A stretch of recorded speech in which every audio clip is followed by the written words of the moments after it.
All right, good afternoon, everyone. Thank you so much for joining us for today's session, Credit Analysis 101. I'm Libby Bierman, and I'm with SageWorks, and I want to go through just a few housekeeping items before I turn it over for today's presentation. First of all, we have made the slides available to everyone who's joining today.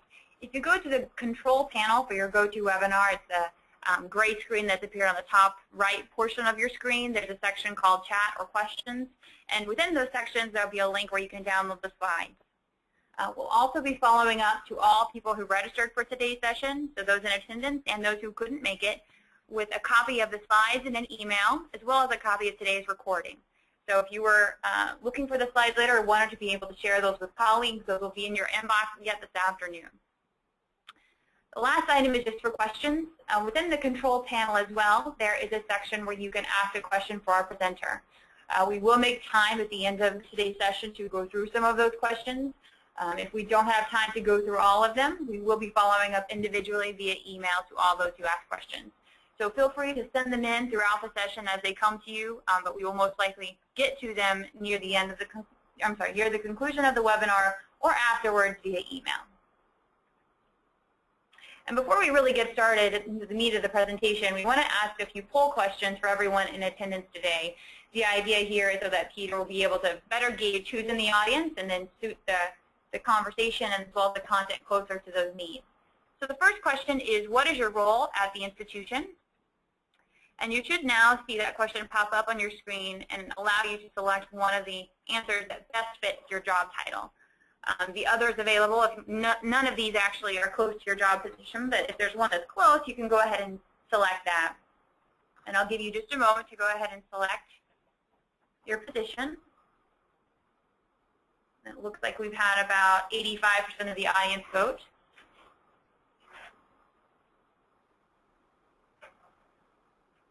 And I'll go ahead and close those polls now, and we'll share the results.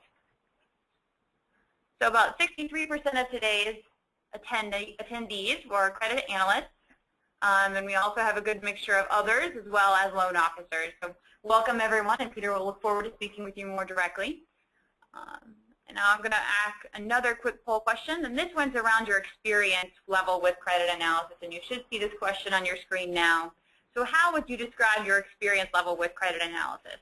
Little to none, basic understanding, intermediate understanding, or expert? And I know this is not exactly a clear science, but if you can choose the label that maybe best describes how comfortable you are with it, that will again help us tailor the conversation today to be more appropriate. It looks like about 75% have been able to vote, so I'll give you just a second longer.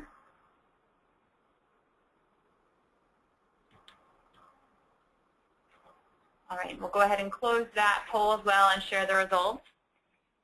It looks like about 40% of you are either in basic understanding or intermediate understanding, so we don't have, I guess, two new people to the area, but we also are lacking some of the experts. So we'll kind of tailor the conversation to suit those needs. All right, and then the final poll question is, how are you currently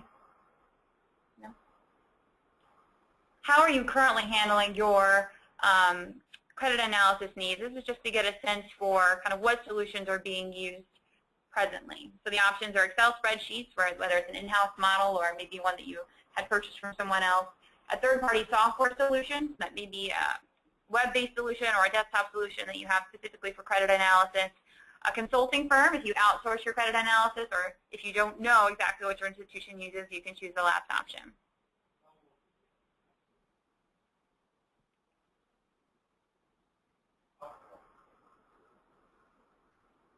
All right, and it looks like the majority of people have had a chance to share their answers. I'm going to go ahead and close these polls and as well as share those results too. So about half of the audience today uses a third-party software solution, and the close second is 40% with Excel spreadsheets, so using in-house models to accommodate many of the same things.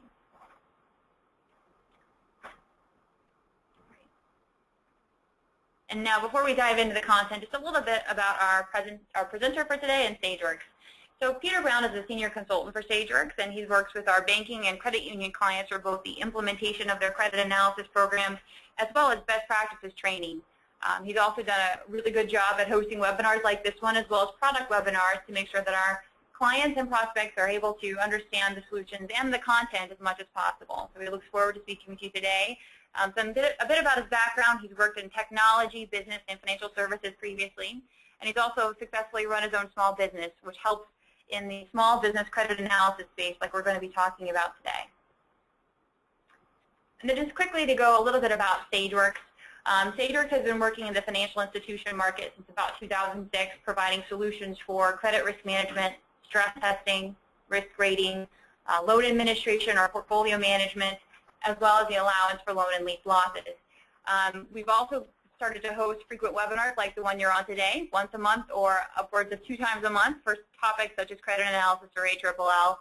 If you go to our website for banks, which is sageworksanalyst.com, you'll be able to learn more about the solutions, but also register for webinars like this one and download a lot of free resources we make available to the market, including white papers, downloadable templates, and videos that will help along with some of those content themes as well. And so with that, I'd like to go ahead and hand it over now to Peter to go over the agenda and the content for today's presentation. Well, thanks so much, Libby. I appreciate the introduction. Welcome, everyone. Good to get a little bit of sense of who we're talking with, and always good to know where everyone's coming from. So based off of what I'm hearing, it sounds like we have a lot of people who are hands-on doing the credit analysis, maybe some lenders who are at least seeing the output of credit analysis, potentially also doing their own internal analysis.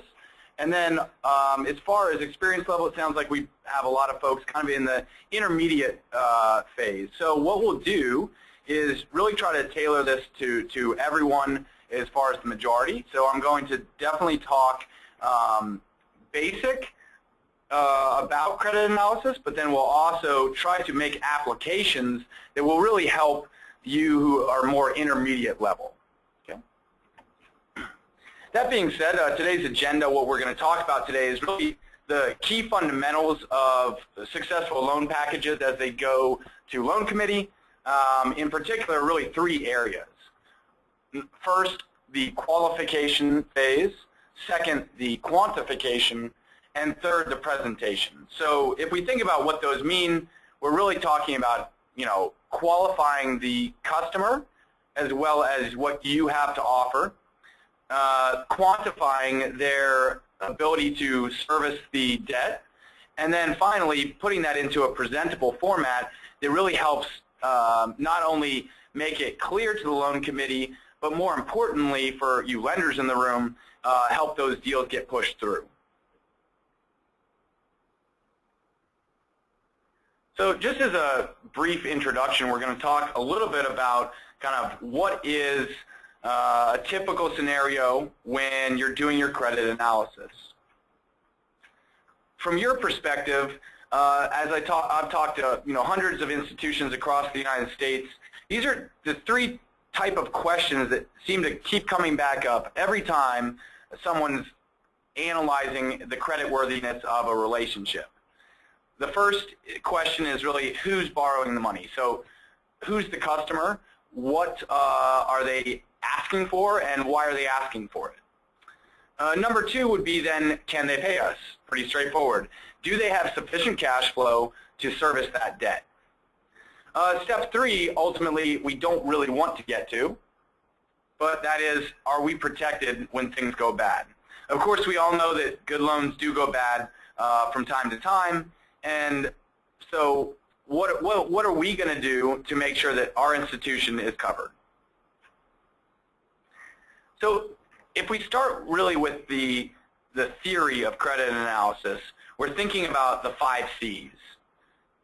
And the 5 C's of credit analysis really drive all the decision making that we ultimately do when we're analyzing the creditworthiness of an individual, of a business, or a global relationship.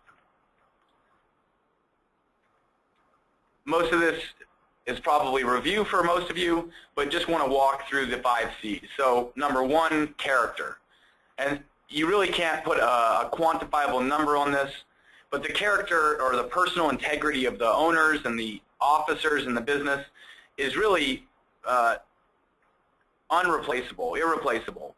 You can't do business with business owners that don't really have stake in the loan, but also ones that don't have integrity for sure. Second is capacity, certainly one that we will spend a good amount of time looking at today, and that's ultimately, do they generate sufficient cash to service that debt? 3 is the capital. So are they capitalized, especially in comparison to their industry peers, in order to cover any unexpected loss? 4 is collateral. So again, what happens if they aren't able to pay? Is there an alternative source of repayment? And finally, one that's often missed is conditions. And that's something that's really critical, as it's important to understand economic factors that are going into play, as well as specific industries, because each industry within the broader economy, of course, is going to react differently to market environment. So as we think about the so what of these 5 C's, what is it about the 5 C's that we really need to grasp in order to do effective, efficient credit analysis? Number 1 is, of course, these 5 C's require you to analyze. You have to be able to quantify the results. But more importantly, you also have to be able to present these in order to get approval. And presenting the 5 C's is really critical in order to make sure that it's a clear presentation of what risk is going into this. Of course, we deal in terms of numbers, but also in terms of risk. And so it's really critical for us to be able to analyze along these 5 C's and put them into a concise package in which ultimately can win our success for getting loans approved. So with that introduction kind of to the topic, let's transition to each individual point. The first of those is the qualification section. So when we think about qualification, we're really thinking about the needs of our customer and who they are and what we have to offer. So the first question we really need to answer about the relationship is, who is our customer? For many of us on the line, whether it's a small community bank or a credit union, we're really dealing with smaller businesses in general. We're not dealing with the Microsofts of the world. We're not dealing with multinational global corporations. Most of our customers really tend to be small business owners. And as we all have experience with these small business owners, a lot of times they have big dreams. They know what they want to accomplish. They are the idea people. But on the finance side, maybe not as strong. Sometimes they have difficulty executing, in particular around their financial statements and managing their financial statements. You know, as I talk to business owners across the country, I often hear them ask me things like, you know, why is the current ratio important? Or what does it even mean? Let's get down to even more basics. What is EBITDA? Or I don't even understand this. What's a balance sheet? The range of knowledge base is really incredible as far as a lot of the small business owners. So those are the types of people coming to us asking for loans in a typical scenario. Of course, we have those savvy business owners who got their MBA or have an accounting degree. But for the most part, we're dealing with the people who have the big idea, who know the business, but they don't know the financial side. So that begs the question then, well, what's the problem? I mean, they know how to run their business, right? In a book by Michael Ames about small business management, it's interesting. He lists the top reasons that businesses find difficulty as far as their cash flow and performance. You'll notice the ones that I have highlighted here, 2, 5, 6, and 8, really all revolve around the financial side of their business, whether it's insufficient capital, over-investing in fixed assets, poor credit arrangements, or some sort of unexpected growth that impacts their income statement as well as balance sheet. So as we start to think about who we're analyzing, we really need to take into consideration that the financial side of their business is really the struggle. Most of them understand how to effectively manage their business, and of course lack of experience in that area is a red flag, but a bigger red flag often is their actual financial performance.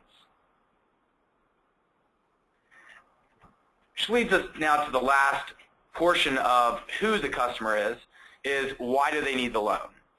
What is it about their business that makes it imperative for them to get some sort of access to capital?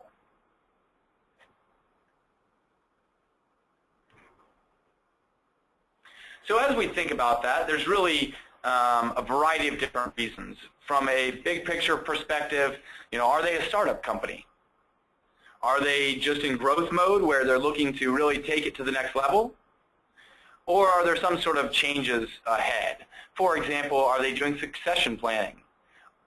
Is someone looking to purchase their business? What is it that really is driving this need? Maybe they simply need working capital. All that being said, it's critical to understand what is driving their business need. Then as we, of course, drill in a little bit more detail, we need to think about what the specific purchases are going to be for. Are they for real estate? Are they for equipment? Are they for inventory? Etc. Ultimately, the needs of a real estate loan are going to be radically different, and the analysis done there is going to change as well. So imagine if you are doing some sort of commercial real estate loan. It's, of course, important, and the examiners are going to ask for a global cash flow analysis, absolutely. But it's also critical to understand if that specific property is going to cash flow in and of itself. If, for example, that property doesn't cash flow by itself, it really begs the question, should we even be considering this as a loan with our institution? The risk level, of course, increases substantially.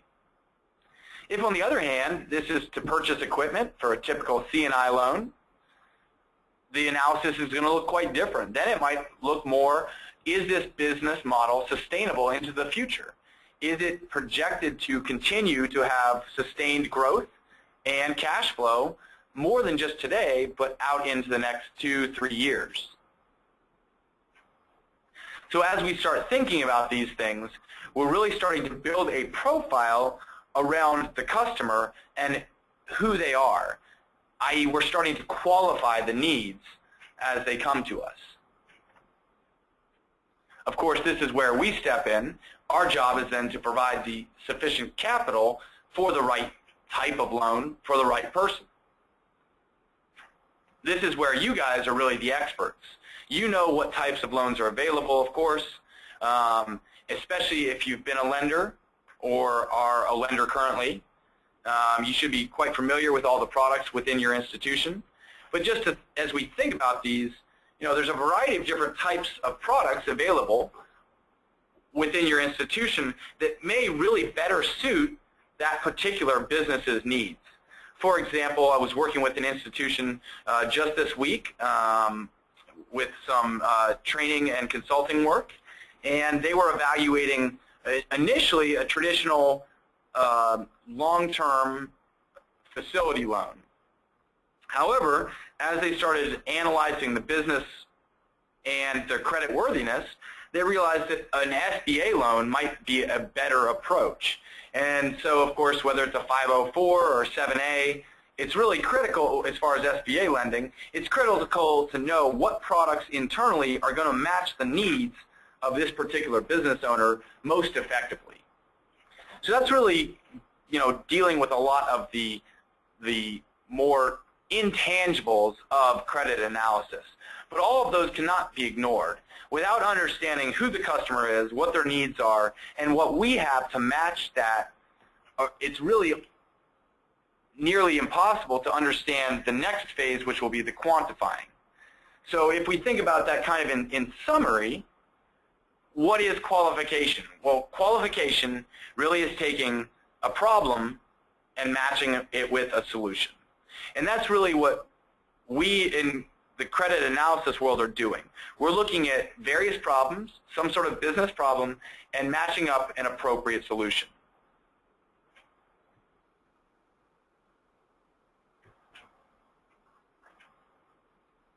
Okay, so now let's kind of transition a little bit and think more about the hands-on quantifiable section. So we talked a lot about the qualitative position. Now let's think about the quantifiable position for business credit analysis. Of course, the very first piece is the financial statement. Just going to do brief because a lot of us have said that we are kind of intermediate level in terms of our credit analysis experience. So we're not going to spend too much time with the what is a financial statement, and really hopefully give some more application about how that's going to be meaningful. But to start, let's think about what a financial statement is, just so we're all on the same page. A financial statement is merely a standard way to measure and track performance. And a lot of times when we deal with numbers day in and day out, we forget the big picture. We forget that the whole purpose of all of this is to track the performance over time and say, wait a second, what's going to happen a year from now, 2 years from now, 5 years from now, ultimately for the life of the loan? Is this business going to be able to handle the debt service over time? Now, the best way that we can evaluate that is looking at the past. So, of course, we start with the income statement, which is a measure of performance over a defined period of time. We also should be looking at the balance sheet, which is the measure of performance at one discrete moment in time, or a snapshot in time. Ultimately, we're using these two pieces of a financial statement to build a holistic cash flow where we can measure the changes in the balance sheet and income statement in order to see how that's affecting their cash position. Now again, that's our historical look at a particular business. In reality, what we really want to know is what's that going to be in the future. Now, I wish we all had a magic 8-ball that could just tell us this is a approved, this is not approved, but then all of us would be out of jobs, right? So the good news is that credit analysis is not just science, it's not just calculating some ratios, it's also art. It really requires a lot of interpretation. And for those of you who've been in the field a while, you really know there's a lot of involved analysis beyond just calculating a few key ratios.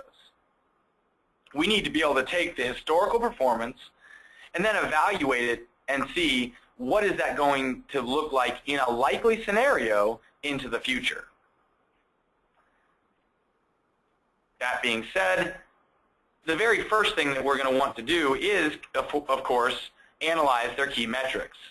It's not sufficient to just look at their cash flow as far as whether it's their EBITDA figure or changes in working capital.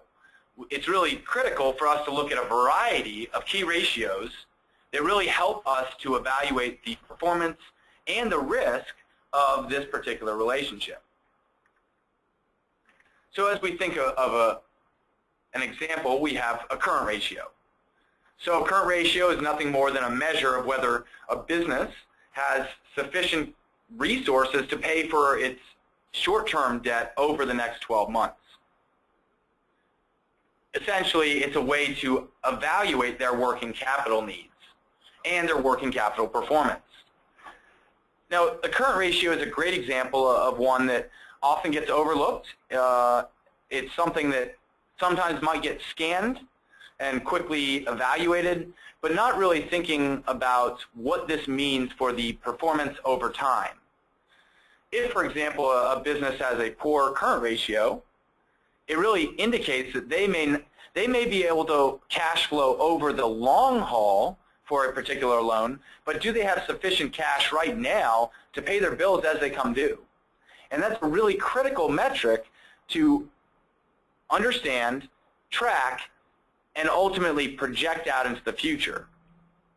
So that's one example. There's a whole host of ratios, whether we're talking about accounts receivable days or inventory days, or whether we're talking about the gross profit margin. All of these are drivers of cash flow and really are essential to understand, is this a healthy company now, and will it continue to be a healthy company in the future?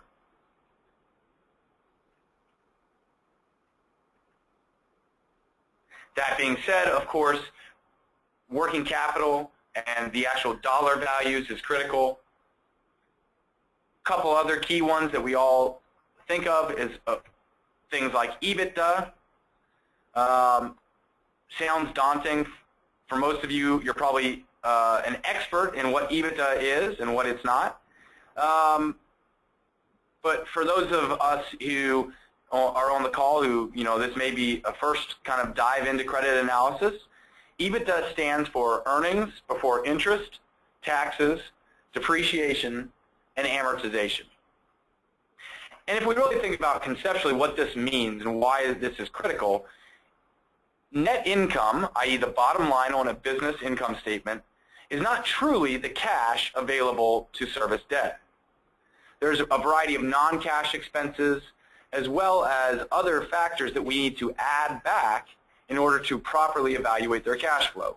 Thus, we have the add back accounts of interest, taxes, depreciation, and amortization. The other tricky thing, and this requires a lot of interpretation, is that each institution may choose to calculate this slightly differently. And we see this on Wall Street all the time as well. When earnings reports come out for publicly traded companies, sometimes they'll use a unique way of calculating EBITDA. We'll just put it that way. So sometimes that may mean that they add back certain expenses that really make their position look a lot stronger than it actually is in reality. That being said, that's why it's really critical to understand EBITDA and its import on what the business is able to service. So, for example, some institutions will use EBITDA as traditionally EBITDA. Some institutions that I work with will use it without the T, i.e. taking out taxes. The rationale there would be, hypothetically, they should be paying back, our loan. But in reality, if they're going to default on a loan or default on their taxes, which one takes priority? So many institutions will take, will not add back the T in EBITDA. That being said, for a lot of the small business owners, it's not really as critical anyway. If they're a S Corp or a partnership, the taxes are going to flow through the individuals rather than through the business anyway. Another method of calculating EBITDA is often after dividends have been paid out. Again, in theory, they're going to pay back their loans prior to then paying shareholders or partners. However, especially as from a risk management perspective, many institutions will actually choose to use EBITDA after dividends in order to come up with a more conservative approach. So, of course, the last one that we can use is net cash after operations. And that's going to not only include the income statement, but also the balance sheet. So we're going to look at changes in working capital in order to come up with a true cash position with both income statement and balance sheet. So why did I spend all that time talking about this? At the end of the day, there's a lot of gray area. There's a lot of institutions who do things just slightly differently, and each examiner may have slight differences in their approach. So it's really critical for each institution to come up with really good policies around these so that you have consistency and therefore reliability in your credit analysis. And ultimately that leads us to the ratio, i.e. debt service coverage ratio. Ultimately, can the individual service that debt, and is there a little buffer space? Of course, a 1.0 just means that absolutely they can pay off their debt each year. A 1.2, 1.25 is generally what I see as a best practice around the country. That being said, of course, that gives it a little buffer and really decreases some of our risk in that relationship.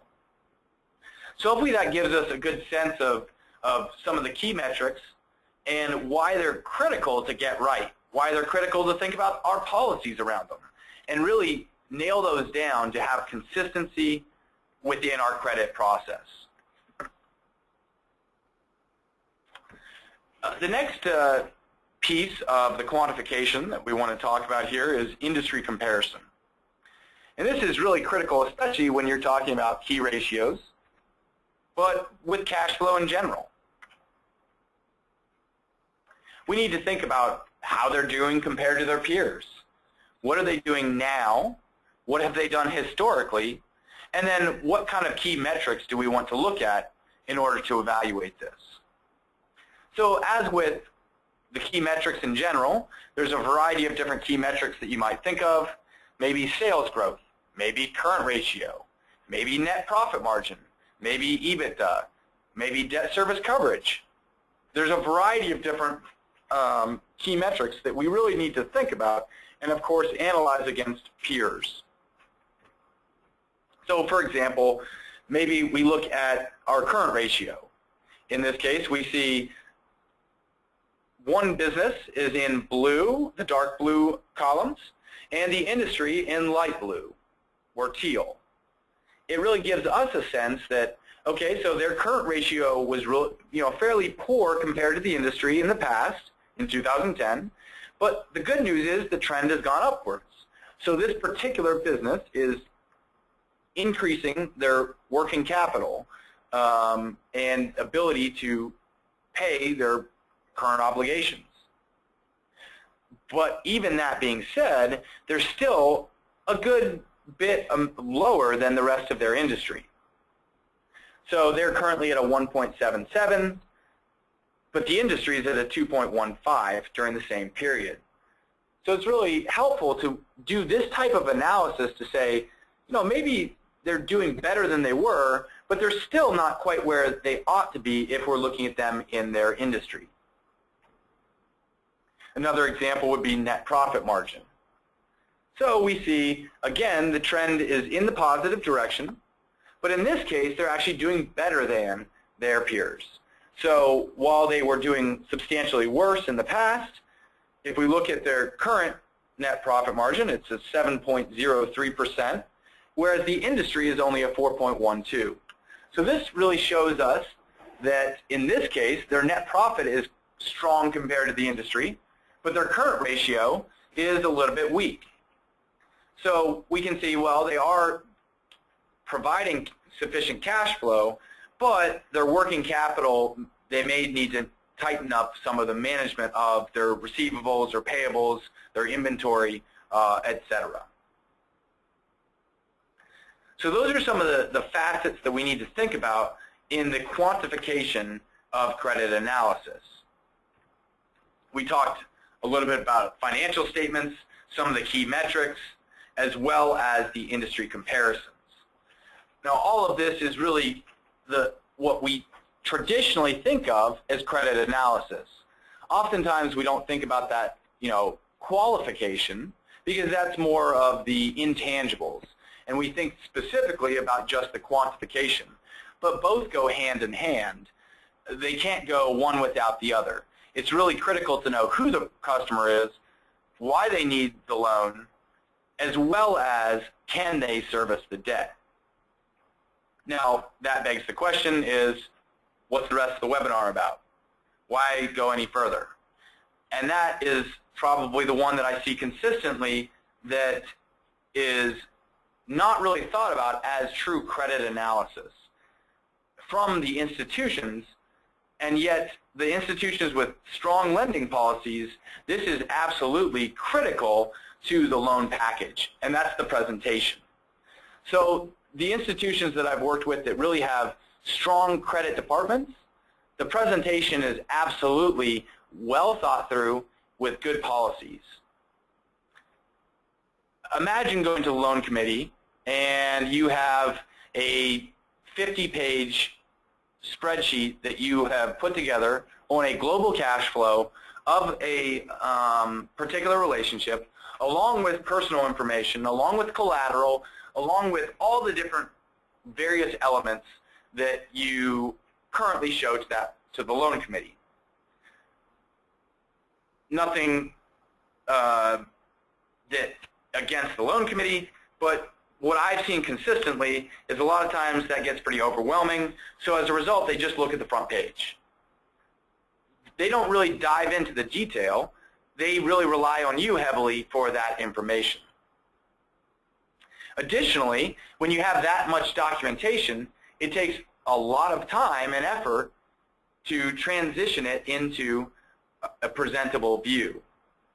So a typical process that I often see within credit departments is a variety of formats, whether it's in PDF, Microsoft Excel, Microsoft Word, or a host of other formats. There's a lot of copying and pasting, and there's a lot of really just manual labor, intensive labor to put that package together for the loan committee. Additionally, what I often see is really an area that can make credit analysis a challenge in getting those loans approved is an overabundance of information. So if that's kind of the treacherous area where we're spending a lot of time, we're providing too much information, which ultimately the loan committee just goes back to a subjective decision-making process anyway, what does a successful loan package look like? And this is something where I've seen, quite a few institutions have really started transitioning their loan presentation to be much more successful in loan committee.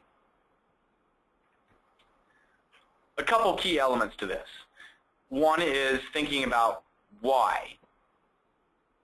That really helps us understand the so what. We need to be able to effectively tell the story, which requires narrative. It requires a write-up that's brief, to the point, but effectively tells the loan committee what the scenario is, who the borrowers are, what kind of guarantors there are in the relationship, what kind of collateral, et cetera, et cetera. All of that, of course, needs to be in a fairly condensed, easy to follow write-up. Secondarily, we need to think about the what. And that really needs to be the key highlights. One of the, again, areas that I see stumbling blocks within the credit world is putting every single bit of information from each financial statement, meaning income statement, balance sheet, UCA cash flow, the whole works. And all of that goes into the loan presentation. When in reality, the loan committee really just needs to see a high-level key metric or key highlight approach. Ultimately, the packages that I see that are successful tend to be the principle that less is more. So really, what does that look like? How do we get to that end state? If less is more, what's a process that we can use internally to get there? So the processes that I see that really are effective in getting to that place is starting with the full analysis. Truly look in depth at all of the spreads. Look at all of the key metrics. Look at the industry comparisons. Look at the collateral. Look at all of the different factors that go into this particular credit. But don't just stop there. Make sure you take a step back and synthesize. say, what are the things, if I was making the decision on this loan, that I would want to know? And then ultimately make that as concise as possible. So the institutions where I see this consistently happening really have a much more efficient and effective loan package process, ultimately winning more business, which in turn, of course, gives more opportunity for the bank to grow in a variety of areas. So just as a brief demonstration, I'm just going to show a couple of things that may help as we start thinking through the qualifying, the quantifying, as well as the presenting.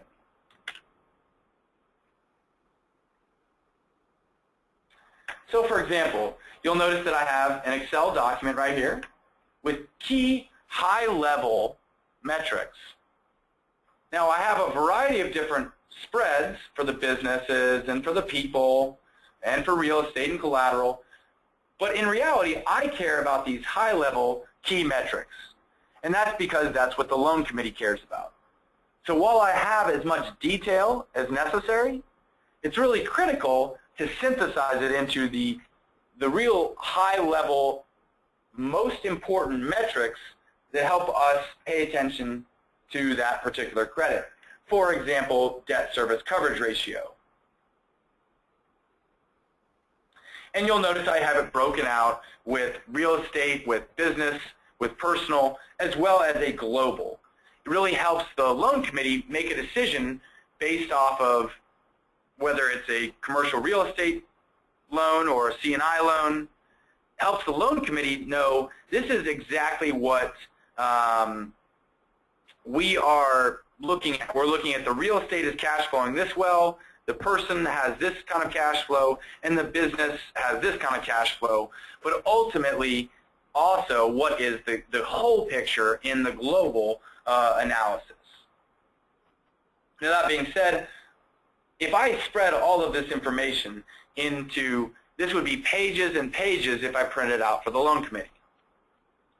In reality, successful presentations that I've seen often take a high-level approach.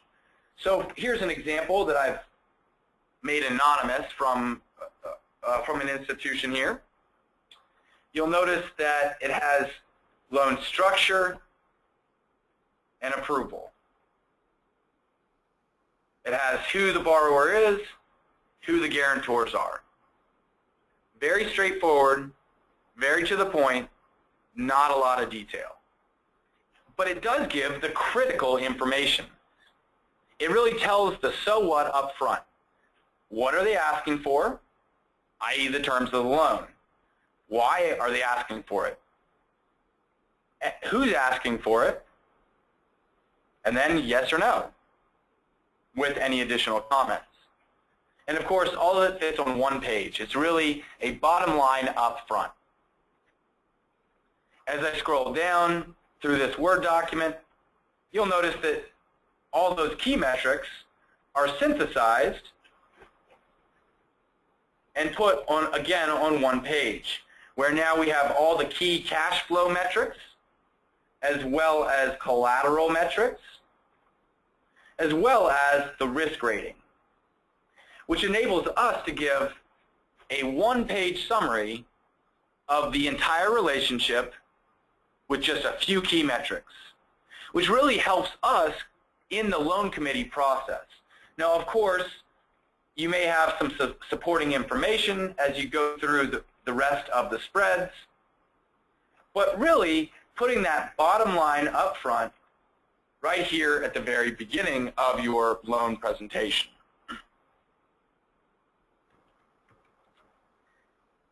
That being said, of course, by doing that, by doing all the hard work with the qualifying, all of the science part, the quantifying, and then the art part with putting that into a meaningful presentation helps give us hopefully a lot more approvals stamped on those pages.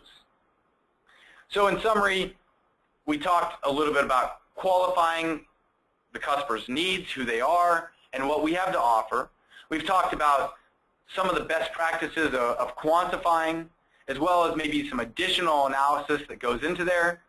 And then ultimately, what are we going to do in order to present this in the most effective manner possible?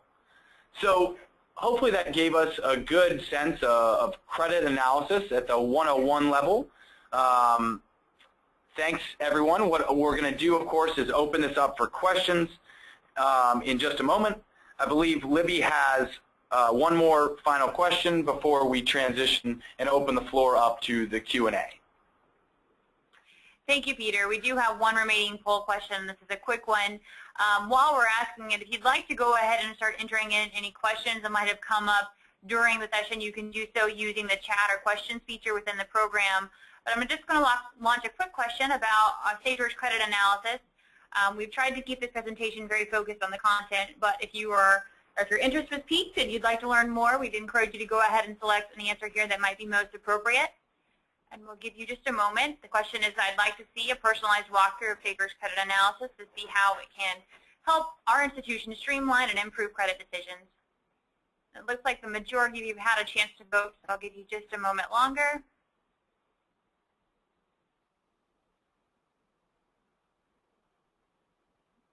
You can also be thinking about those questions that you're going to be sending over to Peter in just a moment. Votes are still coming in, so give us just a moment. All right, and it looks like we have most of the questions. I'm going to go ahead and close that in, and now we're going to open it up for additional questions from the audience. And we've had several that have come in throughout the session. The first of which, Peter, is what are some general rules when trying to determine which entity should be incorporated in your global cash flow? Great question. Thanks for that question. Hopefully this will benefit everyone as well. So if, as I understand the question, when we're evaluating our global analysis here with the cash flow, are we looking at guarantor 1 and business 1, or are we including business 2, 3, 4, 5, 6, and 3 other individuals? Of course, that's a great question. I think the general rule of thumb is that if there's cash flowing in or out, it should be included in that global cash flow analysis. So, for example, it's recurring and regular in cash flow. So, for example, let's say we have 2 individuals. We have John Smith and Sally Jones. And John Smith is the guarantor on this relationship, and he is the owner of Construction LLC. They're a small construction company. But he also has Sally Jones, who's a partner in his business endeavors. Sally doesn't own, 100% of the business. I'm sorry, 50%. She owns about 25% of the business, whereas Mr. Smith owns about 50% of the business. So in reality, should we include Sally in that global cash flow or not? Well, the question is if the business starts to perform poorly, who can contribute cash into that business? Who can help keep that business afloat? So especially when we're thinking about small businesses, the owners of businesses are integral to the cash flow. It's very challenging to separate a small business owner or owners from the business cash flow. For example, they'll often pay themselves very low salaries, but then they'll distribute almost all of the cash at the end of the year to themselves. So in order to truly effectively analyze the risk of this relationship, we're going to want to look at Sally as well as John, as well as the business. That way we know that Sally will in fact have sufficient cash flow. She's not in debt up to her eyeballs and can't help service that debt, whether she's a guarantor or not, because ultimately her cash and the business cash flow is going to be very difficult to separate. So that's on the guarantor side. Now on the business side, let's add one more unique situation. Let's suppose Sally also owns another business. So Sally and John own a business together. That's the construction company. but Sally also owns a restaurant. The question is, should that restaurant be pulled into this relationship when in particular the loan is being given to the construction company? Well, of course, again, best practice with a lot of these small business owners, Sally being 100% owner of this restaurant, where's that cash going to really come from? It's going to come from her other business endeavors. So she may be taking a lot of cash out of the construction company in order to service any of her needs in the restaurant. So in order to truly get a global picture, risk perspective, we want to see all entities that are going to have significant recurring cash flow in any direction. Now, that doesn't ever negate the need to look at the individual borrower, in this case the business, the construction company. We still need to put our primary emphasis on their ability to service the debt. But if we're looking globally, we need to include all entities that have any substantial chunk of cash flow. So I know that was a long answer. Hopefully that made a lot more sense as we went through it. Very good question. Other questions at this point, Libby? Yeah, the next question we have is, when considering a financial analysis on historic earnings, where are we most likely to see non-recurring revenues? And how can we create a safety net in credit analysis to be aware of non-recurring versus recurring revenue streams? Great question. So as I understand the question, it's really all around, how do we know this is regular and dependable income? So good question. On the business, the easy answer on the business side, generally speaking, you want to look at least 3 years of performance from the business. Within SageWorks, you can use our projection tool to then do a regression analysis. It automates it for you, and you can see, are they likely to continue with those revenue streams going forward? That's the easy answer as far as businesses. It's pretty straightforward. Look at the revenue streams, break it out into SageWorks, project it forward using the projection tool, and say what's likely to continue as far as the trends. Now, on the personal side, it's more around kind of setting up good policies. So, for example, line 13 on the Form 1040 is capital gain or loss. It's really critical to know, is that regular and dependable? So that's an example of one that you're going to want to look at, again, probably at least 3 years. But in this case, you're going to have to do that kind of the art portion of the credit analysis, the interpretation portion. You as the analyst are going to have to say, does this person flip houses for a living? Great. Well, that's why line 13, capital gains, is a substantial, regular, recurring portion of their income. Conversely, if this is somebody who owns a software company, capital gain or loss should not be regular and dependable, typically, unless, of course, they own another business on the side. So that's really where you, as the analyst, have to start thinking about the specifics and setting up some policies that help you be consistent going forward. So line 13 is a good example. Some other examples would be interpreting the Schedule E Part 2 or the Schedule K1. Some other ones might be trust and estate income from the Schedule E Part 3. Etc. So those are hopefully some examples of things that you might want to think about and put some consistent policy in place around those particular items. All right, and it looks like we had a follow-up question that came in through that.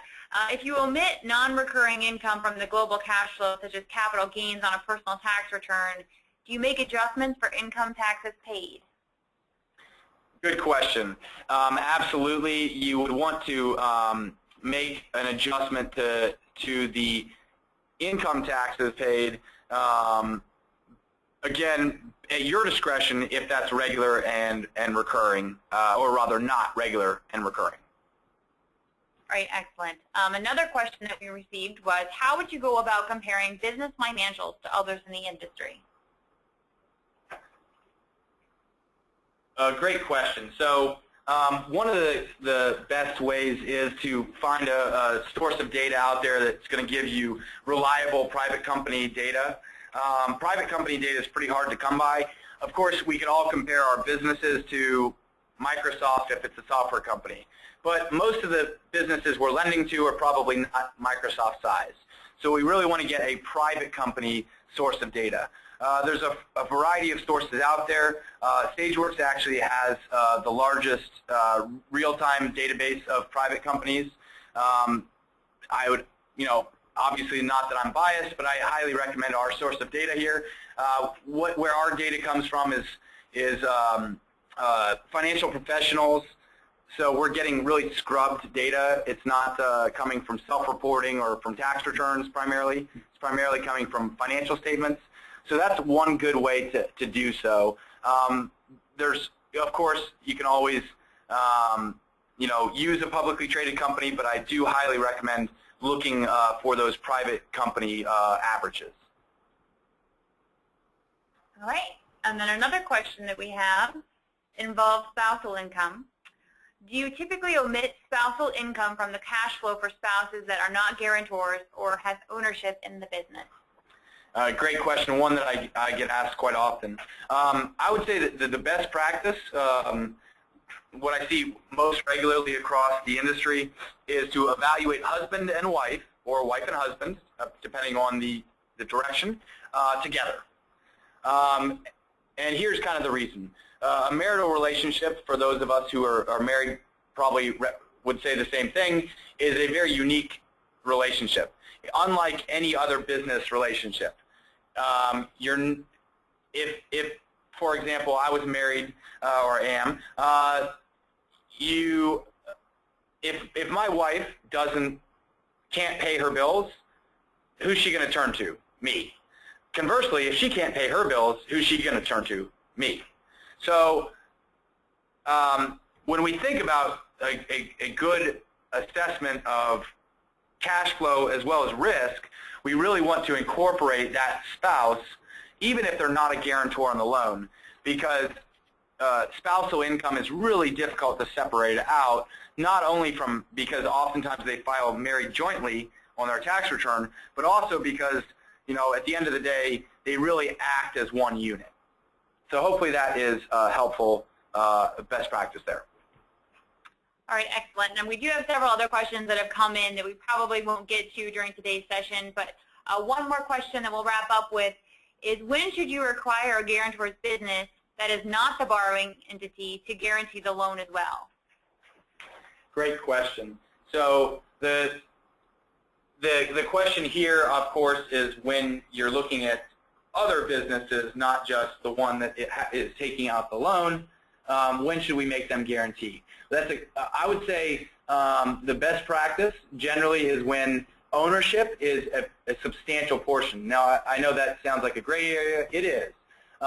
If, for example, the guarantor for the one business, the primary business here, the primary borrower, if that owner is also somewhere between maybe 25% or 75% as a minimum ownership in another entity, that's a good candidate to be a guarantor. Certainly, if they're 50% owner or more, it's pretty much, I would say, consistent as a standard there. You would want to use them as a guarantor, as these, again, small business owners will move cash from one entity to another if they own, more than 50%, and they'll do that quite consistently. So, good question, and thank you very much for that. Anything else at this point, Libby, that we can get to, or are we? No, I think we're out of time for the day, but we do have several other questions that have come in, so you can watch your email this afternoon or early tomorrow morning. We'll be responding to those individually. But otherwise, we really appreciate everyone for taking the time to join us this afternoon. And Peter, thank you as well for sharing your great insights regarding credit analysis. We will be sharing the slides as well as the recording yet this afternoon via email, so also look out for that. But in the meantime, if you have any questions or concerns about SageWorks, feel free to reach out to us. Our website is sageworksanalyst.com for our banking institutions, and there are phone numbers and emails galore that you could use to reach out, as well as some of those additional resources we touched on, including some white papers, templates, and recorded webinars that we've hosted previously. So thank you again for making time, and we hope to see you again soon on our next webinar. Take care.